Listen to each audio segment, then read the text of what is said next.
Hello, everyone, and welcome again to the Power Ultimate channel, your go-to spot for everything Power App and Power Ultimate. If this is your first time here, please don't forget to hit that subscribe button and hit that notification bar so you can stay updated when we come up with new videos. Once again, today we are looking at mastering data and functions. This is going to be the short version, and there's a longer version in my channel. You can look at it if you want to look at the longer version, but this is going to be a short version. And let's just jump right into it. So we have a flow here that has a manual trigger that starts the flow. And after the trigger gets pressed, we grab the current time using an action button, and then we have a compose. This is where all the magic is going to be done today. So we have 20 things we're going to go through today. We have on using formatDateTime functions. Let's just start with the first one, which is formatting data in a USA format. If you live in the USA, the format is months, days, and years. This just uses the formatDateTime function, uses the current time, and the current time is this value right here. That's what we're grabbing. So we have a formula that says formatDateTime, we grab the body current time. And then after that, we are formatting it in this nice months, days, and year. And that should give us our results in the USA format. For the British format, if you live in Britain, it comes out in days, months, and years. And that's what it does. It just uses the formatDateTime function to grab the current time and then gives this to us in days, months, and year. For the next one, which is in formatTime, here we are just trying to grab the time. We are not trying to grab the day. Now, if you run the code using UTC now, it gives you the value in day and time. This shows you that you can decide to discard the day and just give out the time value of your UTC value. The next one is time with AM and PM. So time with AM and PM, similar to the format time. We're grabbing the current time and then we're just grabbing the time value. So this time is hours and minutes. And then there's a small space, and after that we have the two TTs. And what this does is based on the time that you input here to let you to decide if it's AM or PM, and that's what this does right here. And then the last of our simple function is the custom date. And what this does is you're using this formatDateTime, grabbing the current time, but this time around we're trying to show the dynamic ways that you can use the datetime function. So you can have your day, the day of the week come first, and then the month come next. That's what this does. This gives us the day of the week value, and this gives us the month value. And then we have the number value in integer, and then we have the year value in integer too. So that's what this does. All right, so let's just do a quick test run for this first 5.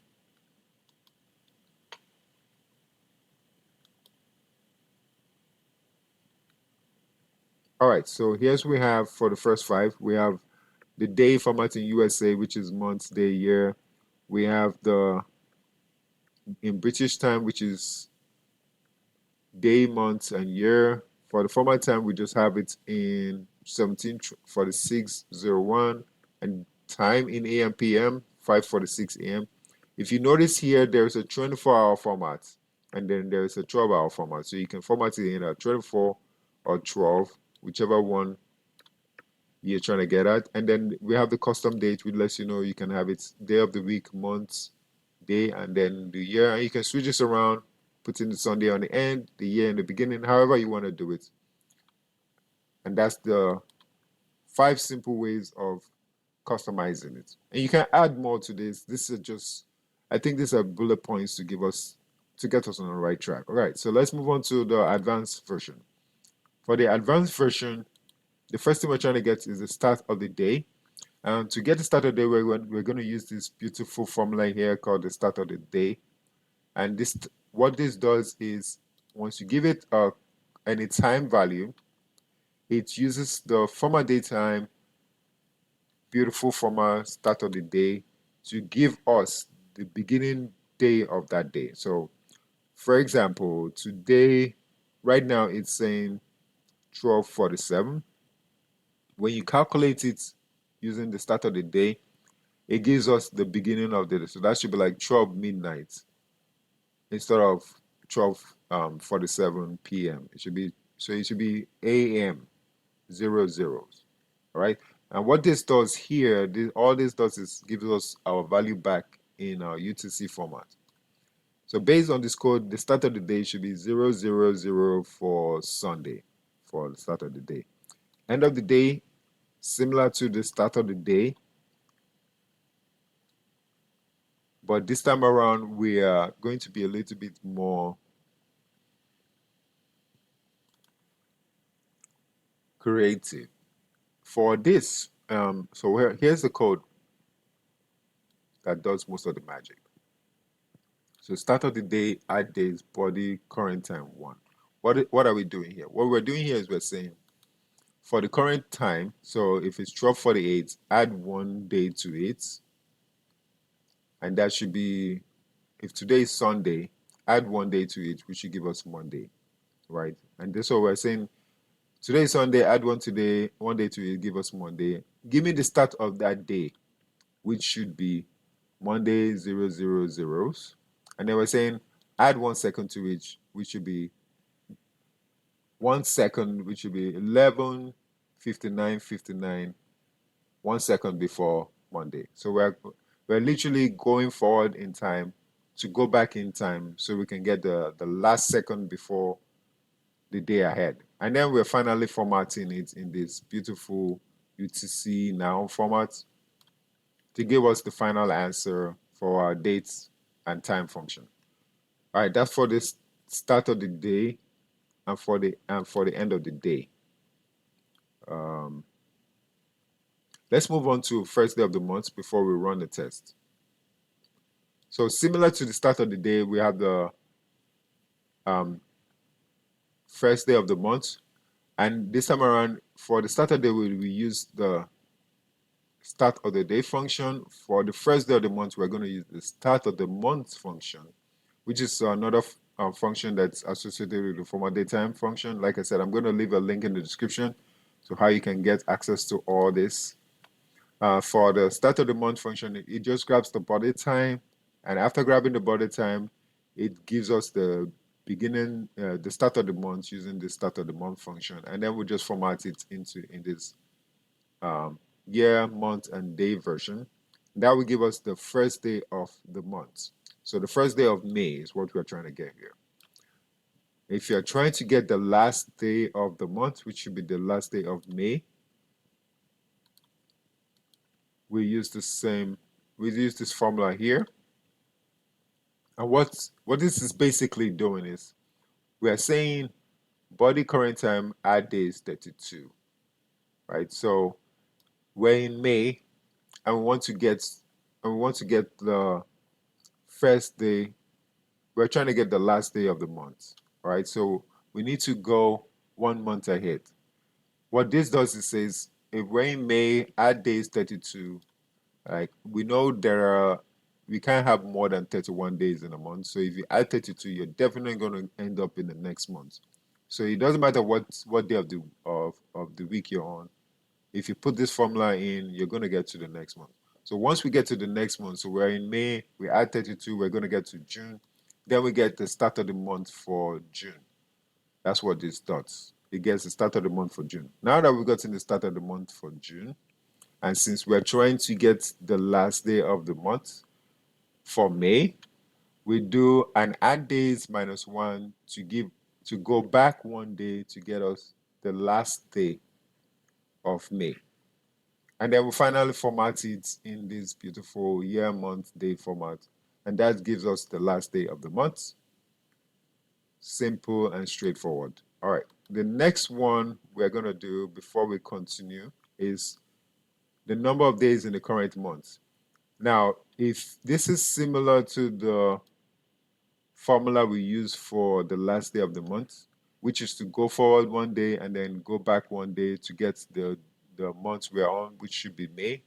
But this time around, when we come out, we get our formula. We want our formula to come out in the number format. So we use the dd to get the number value, and then we wrap it all with this int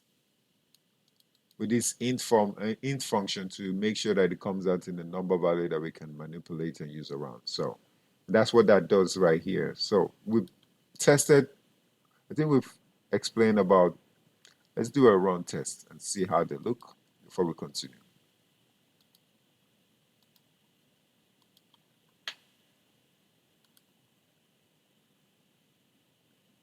Awesome. And we've just, the first one we see also start of the day, like before, it should be 000s across the board. End of the day should be 23:59:59 for Sunday. And then first day of the month should be 2024-501. First of May to the last day of the month should be 31. So we have 31 days in May. And yes, just like before, when you calculate it, the number of days in the current month is 31. Yes, we are good. All right, moving on to start of the week. Now, start of the week, let's expand this so we can explain. Start of the week, don't be scared by how they look. It's actually pretty easy. If you understand the first 3 to 4 lines, the rest are pretty easy. And all this does is says, if equal day of the week, body current time 1. Now, for the day of the week, if the day of the week is equal to 1, what that means is if the day of the week is Monday, that's what this is saying. It's saying if the day of the week is Monday, addDays body current time minus 1. So we're actually subtracting 1 day from the first day of the week. So it's saying if this is Monday, addDays minus 1 will take us to Sunday. Take away 1 day from Monday, which will give us Sunday. And if you're trying to get the start of the week for any day, the start of the week is going to be a Sunday. If you are trying to get the end of the week for every week ends on a Saturday. So that's what this does here. It's getting us where we're saying if equals to Monday, give us Sunday, right? If it's equal to Tuesday, go back 2 days, give us Sunday. If it's equals to Wednesday, go back 3 days, give us Sunday. And on until we get to Sunday. Once if it's Sunday, which is 0, before Monday, which is 1, this is the day we want, and come out of the loop and give me the format in this beautiful year, month, and day format. And that's how you get the start of the week, which value should be Sunday in the number format. And then end of the week, similar to the start of the week, the end of the week uses days of the week body current time equals 1, which like before says if it's Monday, that's what this is saying. So if today is Monday, addDays body current time 5. So if you add 5 days to Monday, you will get to Saturday, right? So that's what we're trying to figure out for the end of the week. We're trying to make sure the start of the week is Sunday. Calculate the start of the week for the Sunday and calculate the start of the week for a Saturday is what this does. So we're checking if it's Monday, add 5 days to go to Saturday. If it's Tuesday, add 4 days to go to Saturday. If it's Wednesday, and same on and on until we finally get to the day we want, which is Saturday. When we get to Saturday, this is the time we want. If not, if it's Sunday, add 6 days, and finally we come out of the loop and we come out with this year, month, and day format. So that's pretty straightforward on how to get the start of the week and the end of the week. And then similar to that, for companies where the start of the week doesn't begin on a Sunday and the start of the week begins on like a Friday or a Thursday, this is what you use for that. So here we are checking days of the week is equals to 4. And what we're trying to see is to see if the start of the week is equal to Thursday. We're trying to calculate the start of the week based on the format that this company starts the week on a Thursday. So we're saying, okay, if the start of the week is Thursday, this is the time we want. This is the week I want. This is the day of the week I want. Give me this day, right? But if it's a Friday, go back one day to give me Thursday. If it's Saturday, go back 2 days to give me a Thursday, and on until we finally come out of the loop with this year, month, and day format. Like I said, these are all basically straightforward codes. They're just using if functions to check, and based on the checks, it add days and gives us the day of the week. And that's how we get the Thursday version. To get Wednesday,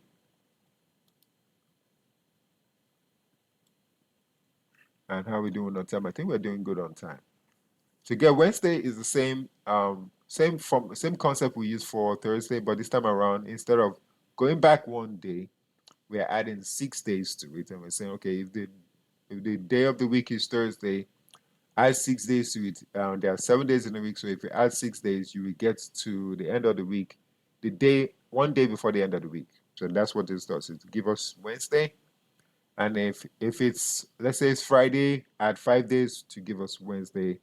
If it is Saturday, add 4 days, and you get the gist until we get out of the loop and we have our year, month, and day format.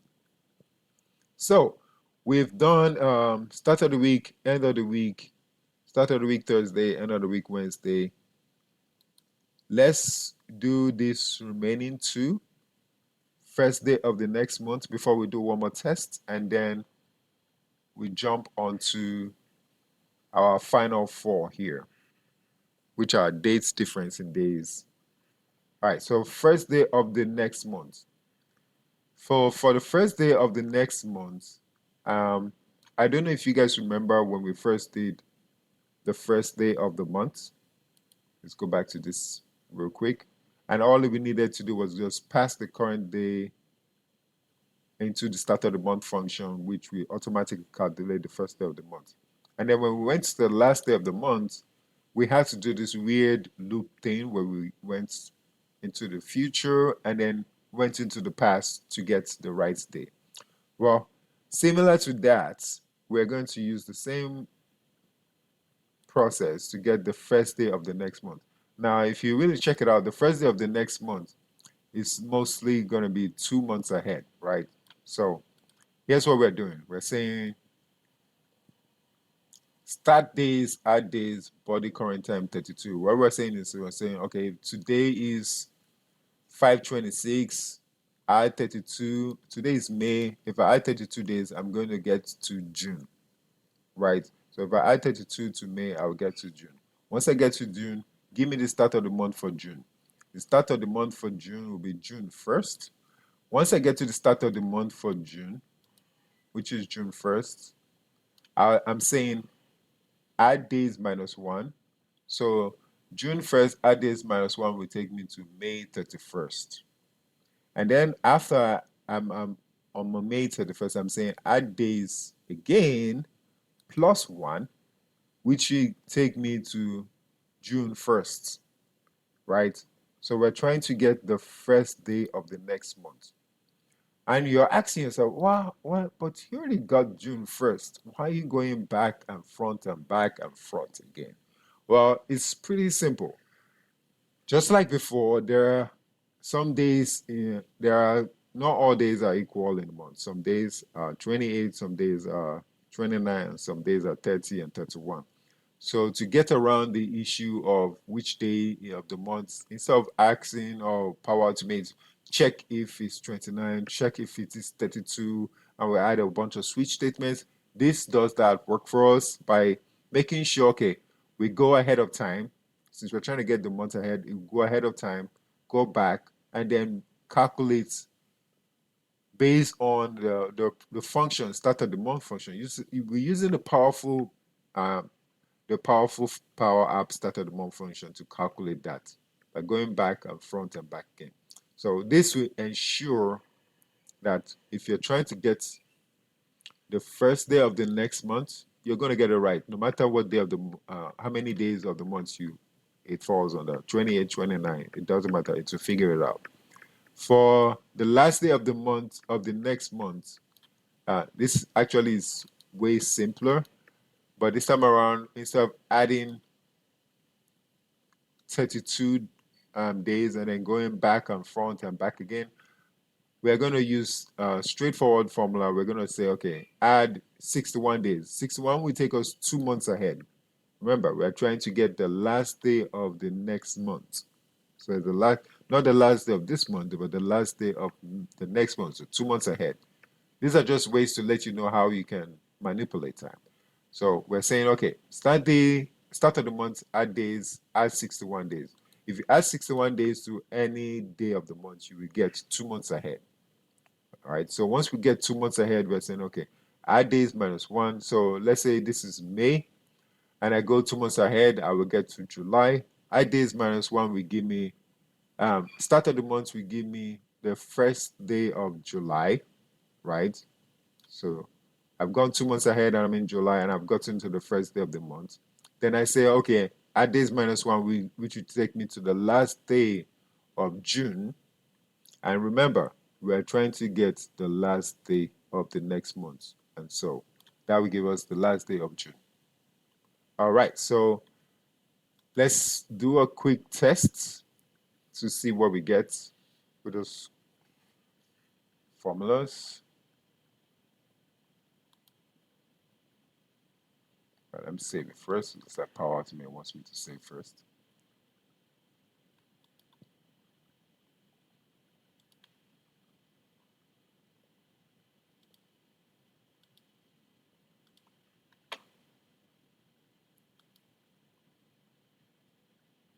Okay, awesome. Finally. All right, so I'm gonna use this first one. Let's go up a little before we give out the rest of the code. So for the start of the week, Thursday, yes, that looks good. Based on the start of the week, if this were Sunday and this was Saturday, this would be the value. If it were a Thursday, this would be the value. If it were Wednesday, the 23rd and the 29th for the current week that we're on. And the first day of the next month, which should be June 1st, and the last day of the next month should be correct, June 30th. So you can see we have 31 days in May and 30 days in June. And it's, like I said, it's going to calculate it regardless of the month you use because we're going forward and back and we're using the powerful start of the month function. All right, let's go to the last four and then we'll be done with this tutorial. So these last four have caveats attached to them. If you've noticed, the function have days, hours, minutes, and seconds on the end to let us know that we are calculating a value. And what this function does, what this code does, it uses the ticks function, which is a very powerful function. And I advise everybody to take time off to learn how to use the ticks function. It's very, very useful, especially when you're trying to manipulate time. You can literally convert time into numbers and that's what this does right here. As you can see, we have a subtract. We have subtract here, which is subtracting the days from, so we have a custom date, which is 2024 day 10/10/2024 at midnight. And we're trying to subtract the day difference between 2024/10 and the current day. So October in the future to May 26 is what we are subtracting. And after subtracting the difference in days, we are dividing it by this number here. This number here is the value of days. So if you convert 24 hours to ticks, this is what you get. All right, so what we're doing is after we subtract, then we're dividing this. And this will give us, when we're finally done with the calculation, we should have a number. And that should be the date difference between October 10/10 to the current date 5/26. And that's how you calculate the date difference in days. For the date difference in hours, similar to the date difference in days, but this time around, after we subtract the date difference in days from October 10 to the current day, we are dividing it by 10 million. Okay, the reason why we're dividing by 10 million is 10 million is how we get the value in seconds. And then, so what we're doing is we're first subtracting this by this, and then we divide it by 10 million to get the value in seconds. And then we divide by 3,600 to convert it. So we're converting first to seconds, and then we're converting to hours. And that will give us the day difference in hours.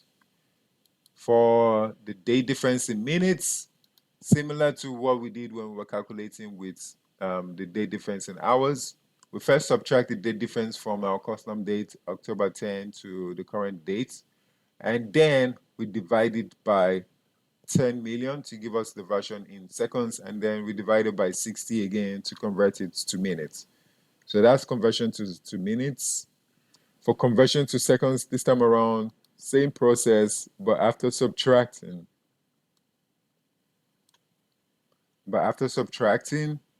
we just divide by 10 million to convert it to seconds, and we are done.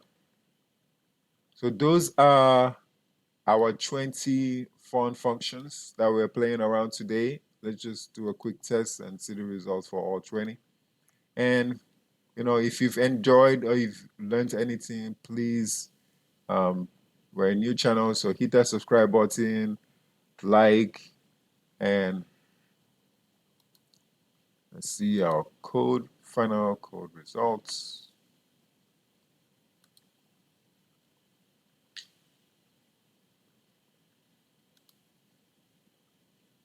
Awesome. So we have a simple format and we have the advanced format. Let's go to the end to see the format in days. So we have the difference in days from October 1st to the current day is 136 days. In hours, it will be 3,269 hours. Day difference in minutes is 196,190 minutes. And then the day difference in seconds is 117,704 and 56 seconds. Okay, and that is how we use the daytime functions to manipulate time. If you've learned anything new today, please, like I said, hit that subscribe button. Thank you for joining us today, and we'll see you next time. Okay.